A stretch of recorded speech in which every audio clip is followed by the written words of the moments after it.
So with merit goods, so I'm thinking things like um gyms, cycles, but also more complicated stuff like housing, energy, childcare, especially childcare and housing, and dental care. Let's look at the policies we could use to reduce the market failures here. So one is to leave to the market, and the explanation of this is that a free market allocates resources purely based on demand and supply. Okay. And you can mention terms like Adam Smith's invisible hand, as well as the price mechanism or the market mechanism.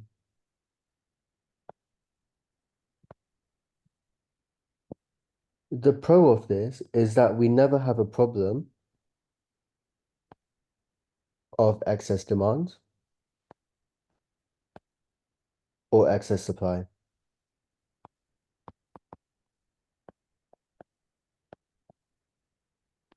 So um, this will make more sense when we compare it to state provision, and we'll see why this is really important.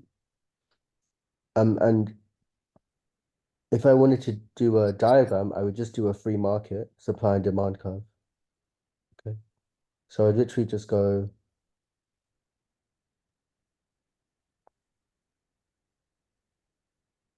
S1, D1, P1, Q1. But you see if demand increases for something, like say dental care, okay, this is what happens. You know, we don't actually just jump to P2. The first thing that happens is we have that price, and this is the excess demand. And then let's say I have excess demand for myself, then tomorrow, the next day I'll raise my prices. So the next day I'll go to like here, and then that will be my excess demand. And I'm like, oh no, there's still excess demand. There's still too many queues or too many people waiting. So I'll raise my prices more and more, and then I'll figure it out and I'll realize that I'm meant to charge P2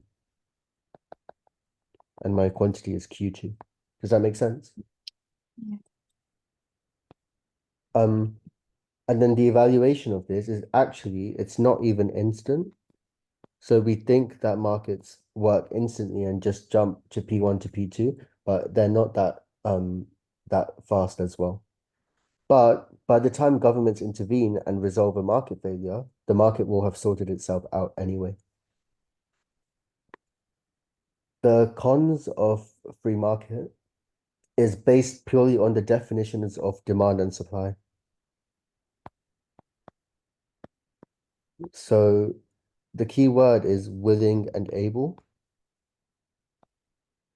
This is a big issue because willing and able means somebody who's willing and able to buy childcare will get childcare, but somebody who's willing but not able to get childcare won't get childcare. And this will um, be unfair and increase inequality, especially for something like housing, because somebody having a stable house will lead to them having stable health and education and social life. And that's important in so many ways. So some things shouldn't be provided just based on willingness and ability to buy because it worsens inequality. And then the last point against the free market allocation is that it ignores externalities. And if we're talking about merit goods like housing, a free market will allocate based on where supply meets demand, which is Q1, but the positive externality consumption diagram shows us that Q star is higher than Q1. Um, One way to solve some of these issues of positive externalities being ignored, and I like that word ignored, is a subsidy.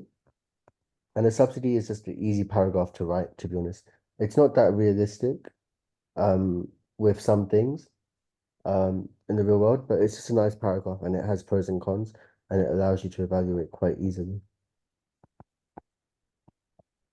So remember, an indirect tax is a cost of production that shifts supply to the left, and a subsidy is a payment given that shifts supply to the right.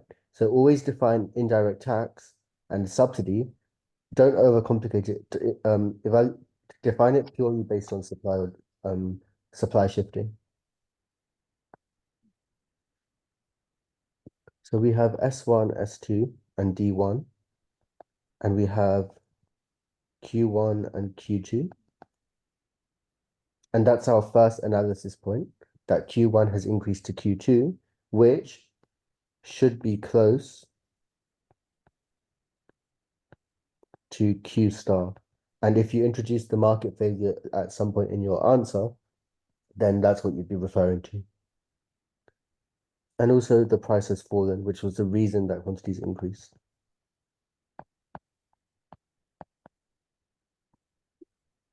So remember, to get the tax revenue, we went to S2. The same thing here. To get the subsidy payment, we go to S2 and we draw a line to see how much has supply shifted by. All of this money over here is paid by the government. Okay. And now if you use that dotted line in the middle and you broke your rectangle up, okay, now we're getting the burdens. Okay. This graph is upside down in terms of burden to an indirect tax diagram. So this is the consumer benefit, or the payment that's received towards the consumer, and this is the payment received by the producer. So how happy or how beneficial it is to the producer at the top, and how beneficial the payment is to the consumer at the bottom. Okay. And the easy way to remember it is because the price has gone down, so that tells you the impact towards the consumer.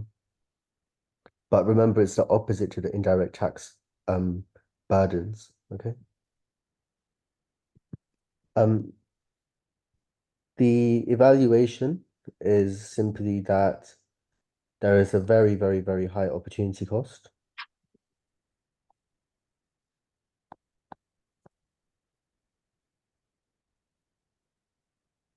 So for the subsidy, we have a lot of opportunity cost, but then from opportunity cost,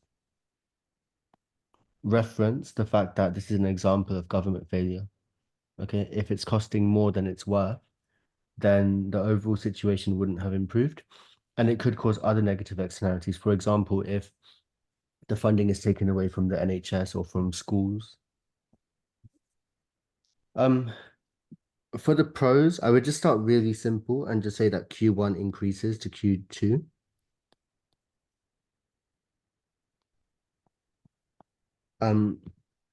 And mention that there's a cheaper price, so it's probably progressive and increases equality, and the money could have been taken from tax revenue from richer companies or wealthier people. And one more disadvantage about a subsidy is that it leads to over-reliance. So for example, if the government were to subsidize rent next year for everybody, and rent went down from £800 to £650, then the following year the government would be expected to do the same, and again and again and again. So it's a massive burden, not just opportunity cost, but you can really emphasize it because it leads to over-reliance either by the producer or the consumer. So for some things, a maximum price might be more appropriate, and they can have different names such as rent controls or price caps, for example, for housing or for energy. And a maximum price is just a supply and demand curve with a line underneath equilibrium. What's the main downside with maximum price? Excess demand. Yeah. And how could we further evaluate this to make it a bit more interesting and also realistic?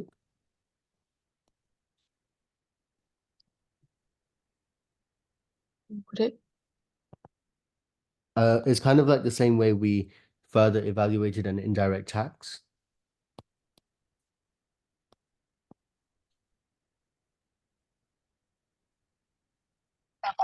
Would it be about the like burdens then for the consumer and producer? I would talk about elasticity. So on Oh, your okay. upside, you got the price goes down, but just based on this diagram alone, there's not really any benefit to doing this as a government intervention. So you'd have to explain that quantity falls, and this is an example of government failure because of the excess demand.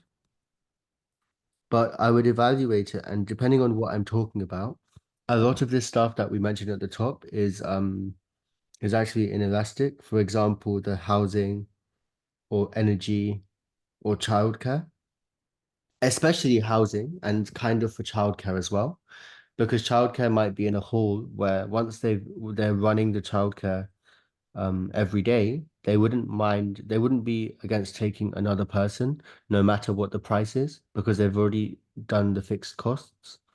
And with housing, somebody who's got 7 houses, they can't live in 7 houses, they can only live in one. So the other 6 houses, no matter if the price goes up or down, they're still going to rent the house out. So a maximum price, the impact would be different. So I'd say the impact depends or would be different on elasticity. Especially with housing, I would explain that demand is inelastic because it's a necessity, or childcare as well. But the supply is inelastic, and I'd give a real life example about how um so in terms of housing, the main reason why it might be inelastic is because there's no substitutability for your house. If you've got your house to rent out, if the price changes, if the price goes down, there's nothing else you can do with the house other than still rent it out. So because of the fact that it's not substitutable to other things, um, then you're just going to rent it out at a lower price. And you could argue the same with energy companies who have um their oil and stuff as a natural resource which can't be used in any other way. And also with the internet companies who have Wi-Fi, or TV companies who have or childcare companies who have spent a lot on startup costs and fixed costs to get their childcare company set up, or to get their Wi-Fi company set up, or to get their TV channel company set up. And therefore the price wouldn't impact supply too much.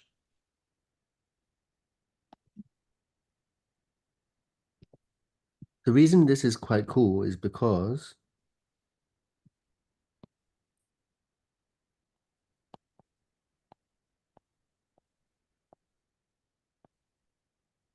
if I was to do the diagram again,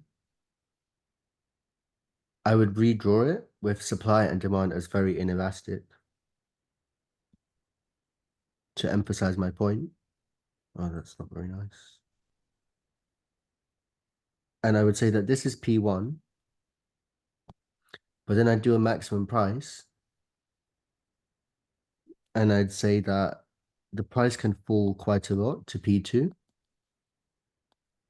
but quantity will barely fall. So that idea, I'm evaluating my evaluation and saying there's only this much excess demand and quantity hasn't really fallen much. So this could be a good progressive policy to reduce price to make it more accessible to younger people looking for houses, or poorer people looking for childcare, and so on. Um, but there's always the evaluation that a maximum price in general will distort a market. So that's another type of government failure. That's called distorted markets. So, and also it's an example of unintended consequences. And also there's misinformation or imperfect information. So the government don't really know accurately how elastic or inelastic supply or demand is for different things. Um, but for housing, the fact that we're making renting less profitable will mean some people with spare houses might give up and they might actually sell their house. So there's like another knock-on effect where supply of housing shifts to the right. Okay. And it's not going to show much on this diagram because it's a bit weird, but if supply of housing shifts to the right, my price would fall. Okay. If I was to do another diagram. So there could be another knock-on effect, but you don't have to overcomplicate it that much. But if it is for housing, then that's quite a cool thing to talk about. Um, I'll talk about provision of information quickly. With provision of information, I would just draw a positive externality diagram. So I just say that I've got MPC, which is equal to MSC.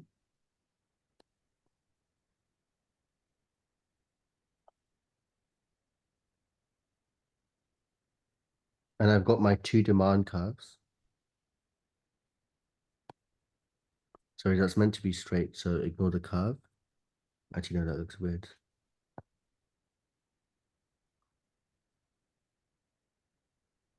And I've got MSB, which is higher than MPB, which means my Q star is higher than my Q1.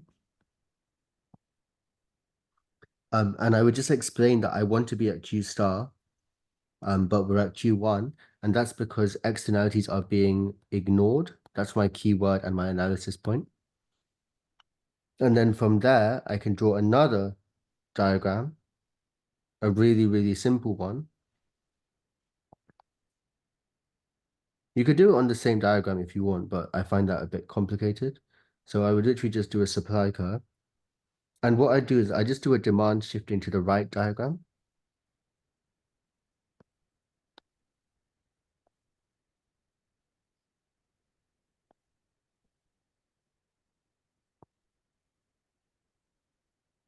Okay, so the price has gone up and the quantity has gone up, and that Q2 is meant to resemble Q star or be close to it.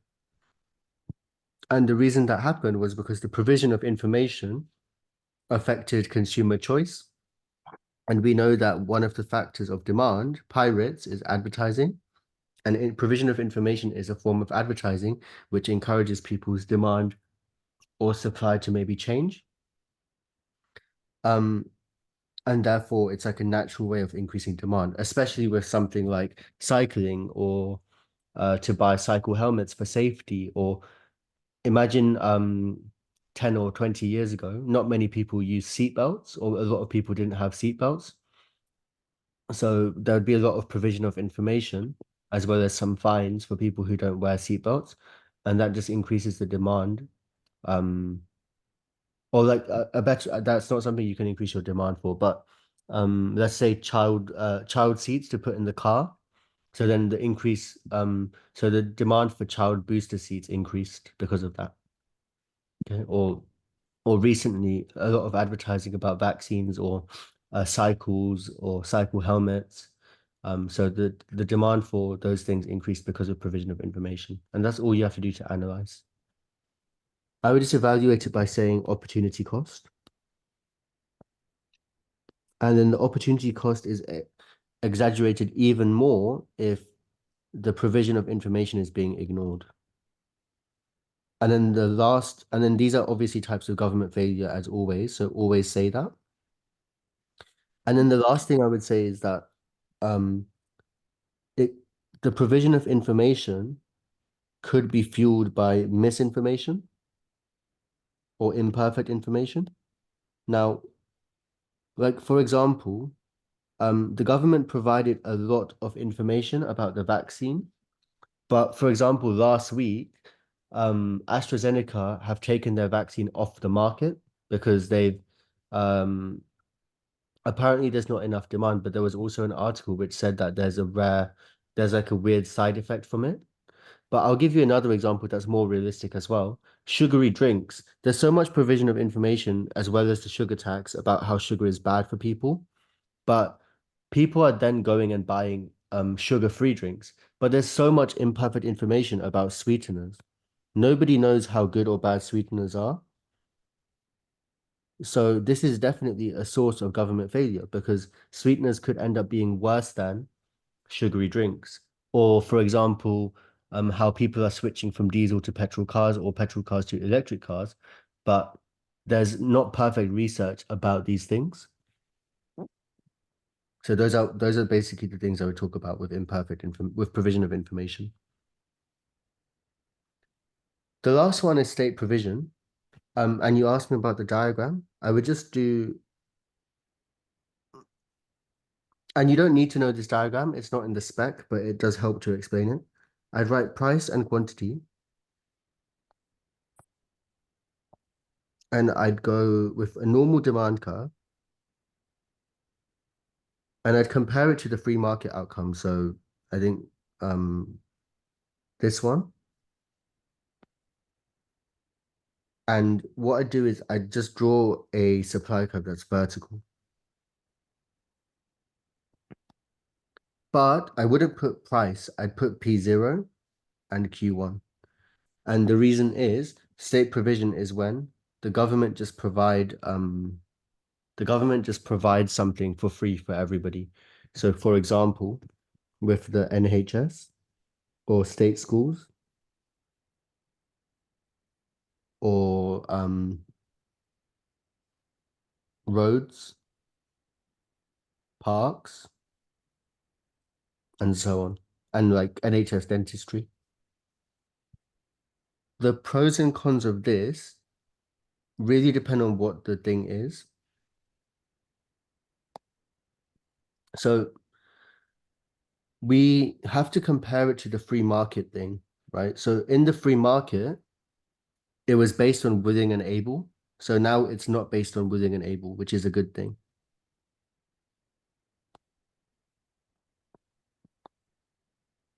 So it's good for equality and fairness and equity.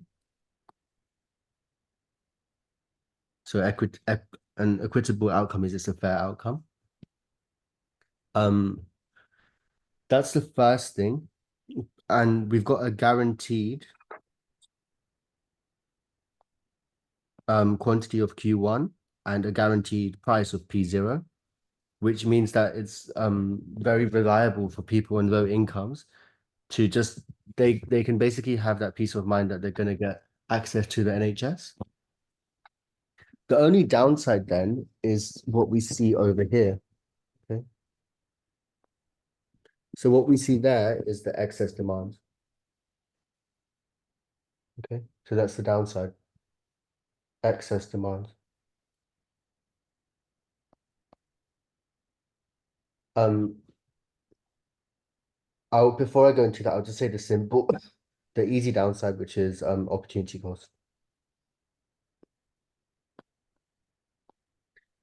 Excess demand is not just as simple as excess demand. It has so many real world examples.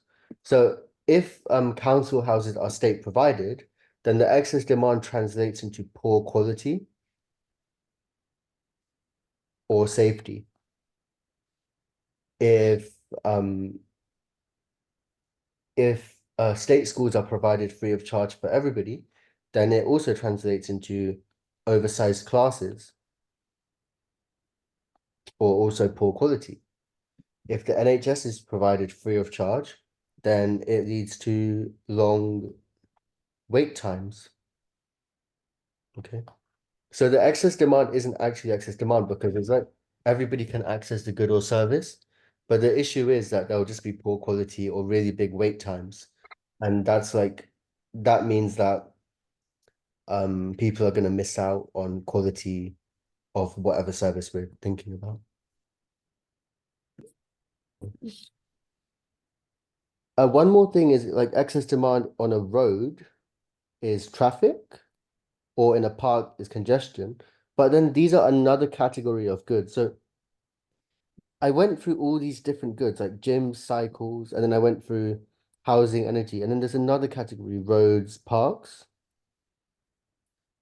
street lamps.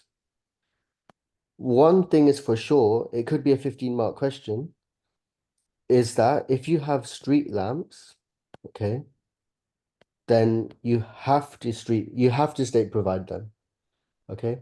So you mentioned if a good has any risk of the free rider problem, then state provision is the best and the only solution. Does that make sense? Mhm. Do you know what the free rider problem is? Is it you can't really charge like Yeah, anyone for it? Because if you charge one person, everyone could just free ride off of it. yeah, and the reason you can't charge is because it's non-excludable, which means you can't prevent access. You can't prevent access, like for example, with a gate. So then you can't charge anyone. So if you can't charge anyone, no one will pay. And then what happens? Well, the free market won't provide it, and you just don't have it. Okay. Missing market. Yeah. And a missing market is called complete market failure. All the other stuff we've learned so far, externalities, overconsumption, underconsumption, is partial market failure. It's not that bad. This is disastrous because there would not be a single street lamp otherwise. So that's called a complete market failure, a missing market. Okay. And then your point was really cool as well. It was just saying that the more stuff you state provide, the more monopoly labor markets you create. And we know that monopoly labor markets can be uh not so good. So that's like a labor markets thing. But it's a good, really, really good evaluation. Okay. So the thing is, right, with all of these, it really depends on the good it is. So with demerit goods, it's really simple to just talk about an indirect tax, a minimum price, provision of information, and behavioral economics. However, with these ones, all of these types of I would probably argue that they're all in one way a merit good, but then you've got some of them which are not just merit goods, they're actually public goods. And then you've got some of them which are just underconsumed, and then you've got some of them which are underconsumed and possibly also underproduced. So then the policy would be different for all of them. And you've got the pros and cons of each of them.